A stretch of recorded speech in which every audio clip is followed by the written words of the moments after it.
नाजरीन अस्सलाम वालेकुम। आप देख रहे हैं पीस पब्लिक न्यूज़। आपका मेज़बान मोहम्मद यूनुस ताज। नाजरीन हमारे YouTube channel Peace Public News को लाइक कीजिए, शेयर कीजिए और सब्सक्राइब कीजिए। नाजरीन आज की ताज़ा खबर यह है 6,500 కోట్లు అయ్యగారు చేసిన అప్పులకు తప్పులకు ప్రతి నెల 10 తారీఖు లోపల కట్టాల్సి వస్తుంది.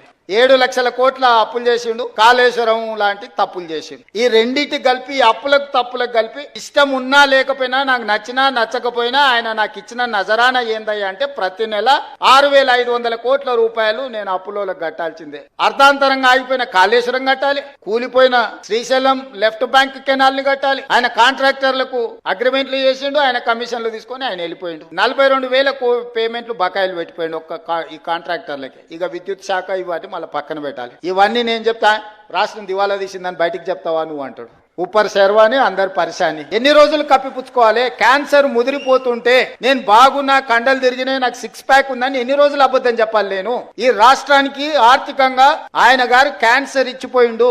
ఆ క్యాన్సర్ నుంచి నేను కోలుకొని దాన్ని ఏదో రకంగా ఆరోగ్యం సాధించి దీన్ని ముందుకు తీసుకెళ్లాలనే ప్రయత్నం చేస్తుంటే నువ్వేం చేయలేదు, నువ్వు దిగిపో అంటాడు. అరే మీరు అందరు 5 ఏళ్ల కోసం కదా ఎక్కించింది, నా పేరు మీదనే మీ దగ్గరకు వచ్చి దండం పెట్టి రాహుల్ గాంధీ గారు వచ్చి అరే గీననే మా ఓడి నన్ను చూసి ఓటేరి, నన్ను కూడా చూసి ఓటేరు అని 10 నెలలకే దిగిపో అంటాడేంది? 10 ఏళ్ళు కుర్చీలో కూర్చున్నాయన. ఇప్పుడు మీరు ప్రభుత్వ ఉద్యోగులు ఇవాళ మీకు నియామక పత్రం ఇస్తున్నాం, వచ్చే సంవత్సరం మీరు రిటైర్ అయిపోయి మీరు దిగిపోందంటే మీరు ఊరుకుంటారా? మిత్రులారా, కలిసి అవసరం అయితే అందరం కలిసి ఒక పూట ఉపాసం బండి అయినా మంచి చేద్దామని మీరు అందరు సహకరిస్తుంటే వాళ్ళ బాధ ఏంది, వాళ్ళ దుఃఖం ఏంది? ఎప్పుడైనా చూసిరా వాళ్ళ అసహనం, వాళ్ళ కోపం? ఏం గుంజుకున్నా వాళ్ళది? నేను ఏం ఫామ్ హౌస్ గుంజుకున్నానా? ఈ కుర్చీ కూడా మీరు గుంజుకొని నాకు ఇచ్చారు, నేనేం గుంజుకోలేదే. మీరు అందరు కలిసి ఇక లాభం లేదా, నువ్వు దిగు, ఇక నువ్వు ఉన్నా ఒకటే లేకున్నా ఒకటే, పోతేంత ఉంతేంత అని చెప్పి దించి మీరు అప్పచెప్తారు.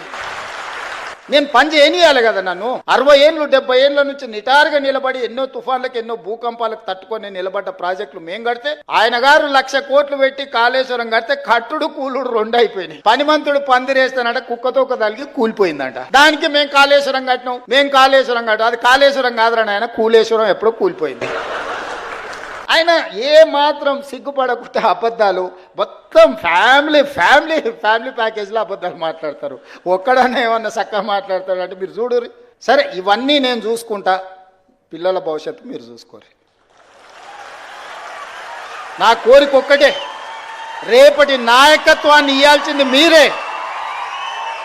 ఆనాడు మాకు చదువులు చెప్పిన సార్లు మాకు చదువు నేర్పిండ్రు కాబట్టే ఈరోజు ఈ రాష్ట్రానికి మేము నాయకత్వాన్ని ఇవ్వగలిగినాం. మేము ప్రభుత్వ పాఠశాలల్లో చదువుకొని వచ్చినాం, గ్రామీణ ప్రాంతం నుంచి వచ్చినాం, పల్లెటూరు నుంచి వచ్చిన వాళ్ళు. మేమేం ఆకాశం నుంచి ఓడిపడలే, అమెరికాలో చదువుకోలే, ఇక్కడనే చదువుకున్నాం, ఇక్కడ గవర్నమెంట్ స్కూళ్ళనే చదువుకున్నాం. అబద్ధాలతోని తాతల ముత్తాతల పేర్ల మీద ఎవరి పిల్లలు చచ్చిపోతే ఇంత దూరం నేను రాలే. కష్టాన్ని నమ్ముకొని వచ్చినా, ఉన్నది ఉన్నట్టు చెప్పి ఇంత దూరం వచ్చినా. సర్పంచ్లకు బిల్లులు ఇవ్వాలి కదా ఆయన అంటాడు, తాటి చెట్టు లెక్క పెరిగిన కానీ అవగిందంత అవగాహన కూడా లేదు. ఆయననే కదా ఆర్థిక మంత్రి ఉన్నది, ఆయన ఇస్తాంటే నేను వద్దానా? సమయానుకూలంగా ప్రజలు మర్చిపోతారు అనుకోని మనల్ని భ్రమలలో పెట్టి ఏదైతే చేయాలనుకుంటుందో అది కుదరదు, అది అట్లా మంచిది కాదు.